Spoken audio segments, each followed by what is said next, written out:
Dear students, I am Priyanka Bhamu, Assistant Professor, Department of Zoology at Government College, Ratangad. And today our topic is transcription, जिसे हम हिंदी में अनुलेखन कहते हैं. Transcription is the process by which the information in a strand of DNA is copied into RNA. जैसे कि हमने पहले भी इस बारे में चर्चा की है कि अनुलेखन के द्वारा DNA स्ट्रैंड से RNA स्ट्रैंड का निर्माण होता है. यानी DNA से RNA का निर्माण होने की जो प्रक्रिया है उसे हम ट्रांसक्रिप्शन या अनुलेखन कहते हैं. द RNA और transcript carries the information needed to build a polypeptide. ये जो RNA बनता है जिसे हम ट्रांसक्रिप्ट भी कहते हैं, ये पॉलीपेप्टाइड यानी प्रोटीन के बनने की सूचनाओं को रखता है. Eukaryotic transcripts needs to go through some processing steps before translation into proteins. इस बारे में भी हमने पहले चर्चा की है कि यूकैरियोट का जो ट्रांसक्रिप्ट है यानी यूकैरियोट्स के जो RNA बनते हैं वो पहले ट्रांसलेशन या अनुवादन होने से पहले यानी प्रोटीन बनने से पहले उनमें कुछ प्रोसेसिंग होती है, कुछ मॉडिफिकेशंस होती हैं जिनको हम पोस्ट ट्रांसक्रिप्शनल मॉडिफिकेशन कहते हैं. ये ट्रांसक्रिप्शन के पश्चात जो RNA बन के आता है यूकैरियोट्स में, उसमें कुछ मॉडिफिकेशंस होते हैं जो उसे फंक्शनल बनाने के लिए, कार्यशील बनाने के लिए, उसे ज़्यादा एक्टिव बनाने के लिए और उसे स्टेबल बनाने के लिए आवश्यक होते हैं. प्रोकैरियोट्स में ऐसा नहीं होता. प्रोकैरियोट्स का जो ट्रांसक्रिप्ट है, जैसे ही ट्रांसक्रिप्शन या अनुलेखन के द्वारा जो RNA बनता है वो तुरंत ही ट्रांसलेशन करना शुरू कर देता है, यानी प्रोटीन का संश्लेषण करना शुरू कर देता है. कभी कभी ट्रांसक्रिप्शन भी चलता रहता है और उसके साथ साथ ट्रांसलेशन भी साथ साथ चलता रहता है, लेकिन ऐसा यूकैरियोट्स में नहीं होता. यहाँ पे हम देख सकते हैं ये जो ऊपर स्ट्रैंड दिखाई दे रही है ये DNA की स्ट्रैंड है. DNA की स्ट्रैंड से ट्रांसक्रिप्शन शुरू होने के लिए पहले DNA की जो डबल हेलिकल संरचना है, ये डबल हेलिकल श्रृंखला है, इसकी अनवाइंडिंग होती है, अनकॉइलिंग होती है और ये खुलता है. ये जो खुलता है इस संरचना को हम ट्रांसक्रिप्शन बबल कहते हैं. ये एक बबल जैसी संरचना हमको दिखाई दे रही है जिसको हम ट्रांसक्रिप्शन बबल कहते हैं. इसमें एक स्ट्रैंड जो है वो स्ट्रैंड DNA की एक स्ट्रैंड टेम्पलेट की तरह काम करती है, एक सांचे की तरह काम करती है और उसके कॉम्प्लीमेंट्री जो न्यूक्लियोटाइड्स हैं वो आकर के जुड़ने लगते हैं. यहाँ आप देख रहे हैं ये वाली जो श्रृंखला है ये टेम्पलेट स्ट्रैंड है और इसके कॉम्प्लीमेंट्री, क्योंकि थाइमीन है, थाइमीन के कॉम्प्लीमेंट्री एडेनिन, एडेनिन के कॉम्प्लीमेंट्री थाइमीन होता है. लेकिन क्योंकि RNA में थाइमीन नहीं होता, थाइमीन के स्थान पर यूरासिल होता है, इसलिए यूरासिल, साइटोसिन के सामने ग्वानिन, थाइमीन के सामने एडेनिन, इस प्रकार से कॉम्प्लीमेंट्री न्यूक्लियोटाइड्स आकर के जुड़ते जाते हैं और RNA का निर्माण होता जाता है. जो टेम्पलेट स्ट्रैंड है उसको हम एंटीसेंस स्ट्रैंड कहते हैं और जो दूसरी स्ट्रैंड है ये कोडिंग स्ट्रैंड, इसको हम सेंस स्ट्रैंड कहते हैं, क्योंकि जो नया बनने वाला RNA है उसकी जो सीक्वेंस है और कोडिंग स्ट्रैंड की जो सीक्वेंस है वो बिल्कुल एक जैसी होती है. आप यहाँ पे देख सकते हैं ये RNA की स्ट्रैंड और इस कोडिंग स्ट्रैंड की जो सीक्वेंस है वो बिल्कुल एक जैसी है, केवल थाइमीन के स्थान पर यूरासिल है. इतना ही फ़र्क होता है कि कोडिंग स्ट्रैंड जो DNA की है उसमें तो थाइमीन है और RNA जो बन रहा है उसमें थाइमीन के स्थान पर यूरासिल है. तो यही फ़र्क होता है. इससे RNA बना है, इस RNA को हम क्या कहेंगे? ट्रांसक्रिप्ट. और ट्रांसलेशन के द्वारा जो अनुवादन है उसमें ये जो ट्रांसक्रिप्ट है इससे पॉलीपेप्टाइड्स या प्रोटीन्स बनती हैं. इसमें ये जो अलग अलग ट्रिपलेट के फॉर्म में जेनेटिक कोड्स जो हैं वो रीड किए जाते हैं और उन रीडिंग फ्रेम के अकॉर्डिंग हमारी अमीनो एसिड्स सीक्वेंस में जुड़ते जाते हैं जिन्हें हम पॉलीपेप्टाइड कहते हैं. जो ट्रांसक्रिप्शन में मुख्य एंजाइम प्रयुक्त होता है उस एंजाइम का नाम है RNA polymerase. It is the main enzyme involved in transcription in RNA polymerase, which uses a single-strand DNA template to synthesize a complementary strand of RNA. तो ट्रांसक्रिप्शन के दौरान ये RNA पॉलीमरेज DNA की strand को खोलता है, bubble form करता है, ट्रांसक्रिप्शन बबल का निर्माण करता है और सिंगल स्ट्रैंडेड DNA जो है जिसके कॉम्प्लीमेंट्री हमारा RNA बनना है वहाँ पर जाकर के ये जुड़ जाता है और वहाँ पर ये जहाँ से हमारा पॉइंट स्टार्ट होना है, ट्रांसक्रिप्शन स्टार्ट होना है, वहाँ उससे कुछ पहले कुछ सीक्वेंस होती है जिनको हम प्रमोटर सीक्वेंस कहते हैं। वहाँ पर जा कर के ये जुड़ जाता है और ट्रांसक्रिप्शन को शुरू कर देता है। Specifically RNA polymerase builds an RNA strand in the 5' to 3' direction, adding each new nucleotide to the 3' end of the strand. जैसे कि हमने पहले भी बताया है कि DNA हो चाहे RNA, DNA में भी नए न्यूक्लियोटाइड्स 3' डायरेक्शन में जुड़ते हैं, इसलिए DNA का निर्माण भी 5' से 3' डायरेक्शन की ओर होता है। इसी प्रकार से RNA में भी जो नए न्यूक्लियोटाइड्स हैं वो आकर के 3' एंड की तरफ जुड़ते हैं, इसलिए RNA का निर्माण भी हमेशा 5' से 3' डायरेक्शन में होता है। ये RNA पॉलीमरेज एंजाइम है। एक्चुअली RNA पॉलीमरेज एंजाइम कई पॉलीपेप्टाइड्स श्रृंखलाओं का बना हुआ होता है, क्योंकि ये एंजाइम है, खुद एक प्रोटीन है और इसकी कई सब यूनिट्स होती हैं। सामान्य अवस्था में ये जो RNA पॉलीमरेज है इसमें 5 सब यूनिट्स आप देख रहे हैं। इसको हम कहते हैं कोर RNA पॉलीमरेज, जिसमें 2 सब यूनिट्स हैं अल्फ़ा की, एक सब यूनिट है बीटा, एक सब यूनिट है बीटा प्राइम और एक सब यूनिट है ओमेगा। तो अल्फ़ा बीटा बीटा प्राइम और ओमेगा मिलकर के कोर RNA पॉलीमरेज बनाते हैं, जो कि सामान्यतया होता है। लेकिन जब ट्रांसक्रिप्शन जैसे ही शुरू होने वाला होता है तो उसको प्रमोटर सीक्वेंस से जोड़ने के लिए आवश्यक होता है एक और सबसे इम्पॉर्टेंट जो सब यूनिट है, जिसको हम कहते हैं सिग्मा फैक्टर। जब कोर RNA पॉलीमरेज से ये सिग्मा फैक्टर जुड़ जाता है तो ये बन जाता है RNA पॉलीमरेज होलो एंजाइम। तो ये ट्रांसक्रिप्शन को शुरू करने के लिए और प्रमोटर से जोड़ने के लिए इस सिग्मा फैक्टर का होना बेहद आवश्यक है। ये जैसे ही जुड़ जाता है और RNA बनना शुरू हो जाता है, RNA की कुछ न्यूक्लियोटाइड्स जुड़ जाते हैं, बनने लग जाता है, तब ये सिग्मा फैक्टर वापस से अलग हो जाता है। लेकिन प्रमोटर से जुड़ने के लिए और इनिशिएशन के लिए यानी आरंभन के लिए सिग्मा फैक्टर का जुड़ना बेहद आवश्यक होता है। बिना सिग्मा फैक्टर के RNA polymerase core RNA polymerase कहलाता है। कोर RNA पॉलीमरेज से जब ये सिग्मा फैक्टर जुड़ जाता है तो इसे हम होलो एंजाइम RNA पॉलीमरेज कहते हैं। प्रोकैरियोट्स में केवल एक ही RNA पॉलीमरेज तीनों प्रकार के RNA का निर्माण कर लेता है, मैसेंजर RNA, राइबोसोमल RNA और ट्रांसक्रिप्शन tRNA। लेकिन यूकैरियोट्स में तीनों प्रकार के RNA के निर्माण के लिए 3 अलग अलग प्रकार के RNA पॉलीमरेज एंजाइम होते हैं। जैसे कि RNA पॉलीमरेज 1 जो है वो rRNA या राइबोसोमल RNA का निर्माण करता है। RNA पॉलीमरेज 2 mRNA का निर्माण करता है और RNA पॉलीमरेज 3 tRNA का निर्माण करता है, ट्रांसफर RNA का निर्माण करता है। ट्रांसक्रिप्शन की 3 स्टेजेस होती हैं, इनिशिएशन यानी आरंभन, इलोंगेशन यानी दीर्घीकरण और टर्मिनेशन यानी समापन। पहली स्टेज है इनिशिएशन या आरंभन। RNA polymerase binds to a sequence of DNA called the promoter found near the beginning of a gene. Each gene has its own promoter. After binding, RNA polymerase separates the DNA strand, providing the single-stranded template needed for transcription.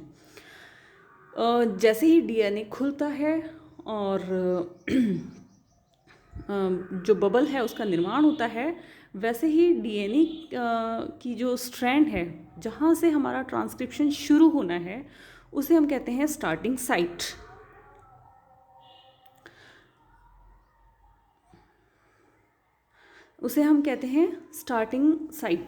तो starting site जो है, जैसे कि हमारा ये DNA की strand है और हमें यहाँ से हमारा स्टार्टिंग साइट शुरू है और यहाँ से हमारा RNA बनना शुरू होगा। तो इससे पहले इसको हमने +1 नाम दे दिया है। इसके इधर वाली जो डायरेक्शन है इसको तो हम कहते हैं डाउन स्ट्रीम।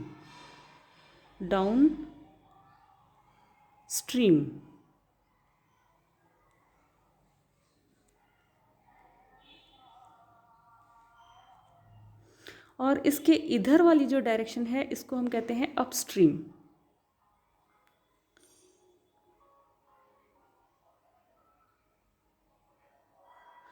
अपस्ट्रीम। तो ये हमारी जैसे स्टार्टिंग पॉइंट है, इसको हमने +1 नाम दे दिया है, इसके इधर अपस्ट्रीम है और इस साइड में डाउनस्ट्रीम है। तो लगभग -10 अपस्ट्रीम पर कुछ स्पेसिफिक साइट होती है जिसे हम प्रमोटर साइट कहते हैं।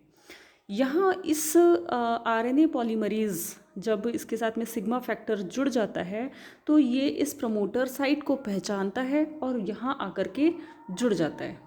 -10 अपस्ट्रीम, कुछ कुछ जगह पे -35 पर भी एक कॉन्सिस्टेंट सीक्वेंसेस होती हैं, इनको भी पहचानता है।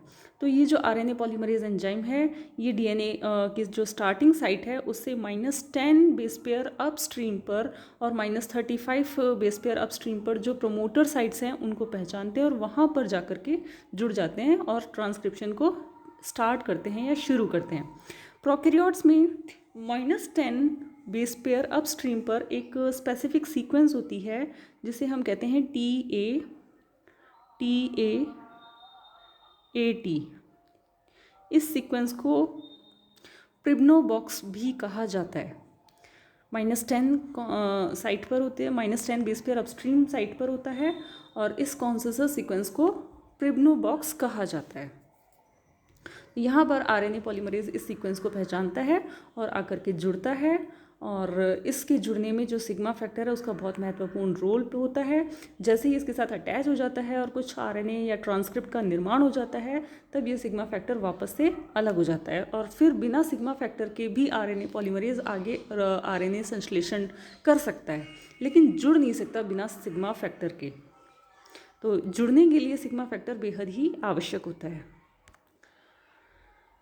सेकंड स्टेप होती है इलॉन्गेशन या दीर्घीकरण। ट्रांसक्रिप्शन प्रमोटर साइट से जुड़ गया है आरएनए पॉलीमरेज हमारा और धीरे धीरे आरएनएज जो हैं वो बनने लगे हैं। यहाँ पर कुछ आप यहाँ देख सकते हैं इस डायग्राम में, यहाँ पर ये स्टार्टिंग पॉइंट है, इनिशिएशन है, आरएनए पॉलीमरेज एंजाइम है, आरएनए पॉलीमरेज में सिग्मा फैक्टर आकर के जुड़ा है, ये प्रमोटर साइट पर जुड़ गया है। प्रमोटर से जुड़ने के लिए सिग्मा फैक्टर की आवश्यकता होती है। अब धीरे धीरे ये 5 प्राइम से 3 प्राइम की ओर आरएनए का निर्माण करने लगा है। ये धीरे धीरे आरएनए ट्रांसक्रिप्ट बन रही है क्योंकि स्टार्ट हो चुका है और दीर्घीकरण की प्रक्रिया चल रही है, तो अब ये सिग्मा फैक्टर की हमें कोई आवश्यकता नहीं है, तो ये अलग हट जाता है और धीरे धीरे आरएनए का निर्माण होता जाता है। ये श्रृंखला लंबी होती जाती है और जब टर्मिनेशन आता है उस वक्त आरएनए पॉलीमरेज इसको ट्रांसक्रिप्ट को टर्मिनेट कर देता है और आरएनए जो चेन है वो पूरी बन जाती है। सेकेंड स्टेप की बात करें, इलॉन्गेशन या दीर्घीकरण। One strand of DNA, the template strand acts as a template for RNA polymerase. As it reads this template one base at a time, the polymerase builds an RNA molecule out of complementary nucleotides, making a chain that grows from 5 prime to 3 prime. The RNA transcript carries the same information as the non-template coding strand of DNA, but it contains the base uracil instead of thymine. जैसे कि हमने पहले ही अभी चर्चा की थी कि जो DNA की स्ट्रैंड है जो एज ए टेम्पलेट स्ट्रैंड है उसको हम एंटीसेंस स्ट्रैंड कहते हैं और इसके सामने वाली जो स्ट्रैंड है जिसके न्यूक्लियोटाइड्स और आरएनए के न्यूक्लियोटाइड्स बिल्कुल एक जैसे हैं उसे हम सेंस स्ट्रैंड या कोडिंग स्ट्रैंड कहते हैं, क्योंकि उसमें वो बिल्कुल वैसी ही है जैसे कि आरएनए की होती है, लेकिन आरएनए में यू होता है यानी यूरासिल होता है और थाइमीन डीएनए में थाइमीन या टी होता है। ये इलॉन्गेशन स्टेप है ट्रांसक्रिप्शन की। ये आरएनए पॉलीमरेज एंजाइम है। पॉलीमरेज इस दिशा में मूव करेगा धीरे धीरे दीर्घीकरण के दौरान। यहाँ पे ये डीएनए स्ट्रैंड आप देख रहे हैं अनवाइंडिंग हो रही है यानी खुलती जा रही है। जैसे जैसे आरएनए बन रहा है डीएनए की ये जो स्ट्रैंड है इधर से खुलती जा रही है और पीछे की स्ट्रैंड है वो वापस बंद होती जाएगी, रीवाइंडिंग होती जाएगी। यहाँ पे ये बबल बन गया है, इधर खुलती जाएगी स्ट्रैंड, इधर वापस से बंद होती जाएगी। ये न्यूक्लियोसाइड ट्राइफॉस्फेट्स हैं। डीएनए के सामने जैसे ही वो डीएनए टेम्पलेट स्ट्रैंड है उसके सामने कौन सा न्यूक्लियोसाइड ट्राइफॉस्फेट जुड़ना है उसके अकॉर्डिंग बहुत सारे न्यूक्लियोसाइड ट्राइफॉस्फेट्स यहाँ पर होते हैं। जो भी उसके सामने कॉम्प्लीमेंट्री है वो आकर के जुड़ता जाएगा और ट्रांसक्रिप्ट आरएनए का निर्माण करता जाएगा। इस रीजन को जहाँ पर डीएनए और आरएनए आपस में जुड़े हुए हैं इसे हम कहते हैं आरएनए डीएनए हाइब्रिड रीजन। तो इस तरीके से दीर्घीकरण में ये मूवमेंट करता जाएगा और आरएनए का निर्माण करता जाएगा। तीसरा और अंतिम जो स्टेज है इसे हम कहते हैं टर्मिनेशन या समापन। Sequences called terminators signal that the RNA transcript is complete. Once they are transcribed, they cause the transcript to be released from the RNA polymerase. Termination के दौरान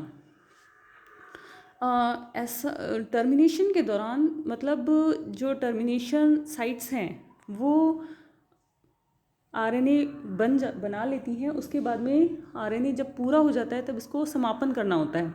तो आरएनए पॉलीमरेज एंजाइम पे एक फैक्टर आकर के जुड़ता है जिसको रो फैक्टर कहते हैं।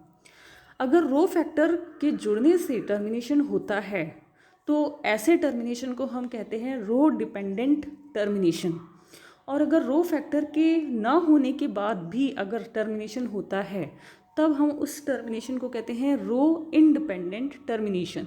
मतलब रो फैक्टर की आवश्यकता है तब तो ऐसा टर्मिनेशन रो डिपेंडेंट टर्मिनेशन कहलाता है, और रो फैक्टर की आवश्यकता नहीं है तो ऐसा टर्मिनेशन रो इंडिपेंडेंट टर्मिनेशन कहलाता है। तो अगर रो फैक्टर आकर के जुड़ गया है तो ये आरएनए पॉलीमरेज जो है ये डीएनए को छोड़ देगा और जो ट्रांसक्रिप्ट है वो हमारा पूरा बन करके अलग हो जाएगा। तो ऐसा टर्मिनेशन रो डिपेंडेंट टर्मिनेशन कहलाता है। कभी कभी टर्मिनेशन के लिए रो फैक्टर की आवश्यकता नहीं होती है, बल्कि हमारा जो आरएनए स्ट्रैंड बनता है इसके अंदर ही कुछ ऐसी सीक्वेंसेस बन जाती हैं जो आगे जा कर के ये आरएनए खुद ही आपस में हेयर पिन लूप स्ट्रक्चर बना लेता है। मतलब आपस में इन्हीं की जो सीक्वेंसेस हैं उनके बीच में कॉम्प्लीमेंट्री बेस पेयर्स आमने सामने आ जाते हैं और उनके बीच में हाइड्रोजन बॉन्डिंग हो जाती है जिससे एक हेयर पिन जैसी स्ट्रक्चर बन जाती है। और यहाँ ये हेयर पिन स्ट्रक्चर बनने के बाद धीरे धीरे आरएनए पॉलीमरेज जो है वो डीएनए को छोड़ देता है, थोड़ा सा अटैचमेंट जो है वो लूज़ हो जाता है और ये आरएनए अलग हो जाता है। तो इस तरीके से भी आरएनए का निर्माण समाप्त होने लगता है, टर्मिनेशन होना शुरू हो जाता है। ऐसा टर्मिनेशन रो इंडिपेंडेंट टर्मिनेशन कहलाता है क्योंकि यहाँ पर रो फैक्टर की उपस्थिति नहीं है फिर भी टर्मिनेशन हो रहा है। तो टर्मिनेशन रो फैक्टर के द्वारा भी हो सकता है और रो फैक्टर की अनुपस्थिति में भी हो सकता है। इस तरीके से ट्रांसक्रिप्शन की 3 प्रोसेस होती हैं, इनिशिएशन, एलोंगेशन और termination. Eukaryotic RNA modification. Prokaryotes में तो ट्रांसक्रिप्शन होता है, आरएनए बनता है और वही आरएनए धीरे धीरे साथ ही साथ ट्रांसलेशन करना शुरू कर देता है, प्रोटीन संश्लेषण करना शुरू कर देता है। लेकिन यूकैरियोट्स का जो आरएनए है वो प्री एमआरएनए कहलाता है, हेटेरोजीनस एमआरएनए कहलाता है। और ऐसे आरएनए को स्टेबल और फंक्शनल बनाने के लिए उसमें कुछ मॉडिफिकेशंस आवश्यक होते हैं। ऐसे मॉडिफिकेशंस पोस्ट ट्रांसक्रिप्शनल मॉडिफिकेशन कहलाते हैं। इनमें मुख्य है जो 5 प्राइम एंड है वहाँ पर 7 मिथाइल गुआनोसिन की कैप का जुड़ना। जो 3 प्राइम एंड है वहाँ पर पॉली एडिनाइलेशन होना यानी पॉली ए टेल का जुड़ना। और प्री एमआरएनए के अंदर जो रीडिंग्स जो एक्चुअल सीक्वेंसेस हैं जिनको हम एक्सॉन्स कहते हैं, इनके बीच में कुछ इंटरवेनिंग सीक्वेंसेस होती हैं जिन्हें इंट्रॉन्स कहा जाता है। इन इंट्रॉन्स को निकाल दिया जाता है और एक्सॉन्स आपस में जोड़ दिए जाते हैं। यह प्रक्रिया आरएनए स्प्लाइसिंग कहलाती है। तो इस तरीके से ये 3 मुख्य मॉडिफिकेशन कैपिंग, पॉलीएडिनाइलेशन और स्प्लाइसिंग हो करके हमारा एक फंक्शनल एमआरएनए बन जाता है जो ट्रांसलेशन के लिए तैयार है और ये न्यूक्लियस से साइटोप्लाज्म में आकर के प्रोटीन संश्लेषण करना शुरू कर देता है। इसके बारे में हमने विस्तार से पहले चर्चा हमारी हो चुकी है। ये देखिए, ये 5 प्राइम एंड है, ये 3 प्राइम एंड है, ये एक्सॉन्स हैं, बीच बीच में इंटरवेनिंग सीक्वेंसेस या इंट्रॉन्स हैं। ये इंट्रॉन्स जो हैं ये कोई अमीनो एसिड कोड नहीं करते हैं। तो सबसे पहले तो 5 प्राइम एंड पे कैप जोड़ दी जाती है जो कि 7 मिथाइल गुआनोसिन की कैप होती है। 3 प्राइम एंड पर पॉली ए टेल जोड़ दी जाती है पॉली एडिनाइलेशन प्रक्रिया के फलस्वरूप, और यहाँ से इंट्रॉन्स जो है ये निकाल दिए जाते हैं और एक्सॉन्स आपस में जुड़ जाते हैं, और इस तरीके से हमारी एक फंक्शनल mRNA का निर्माण हो जाता है। Thank you.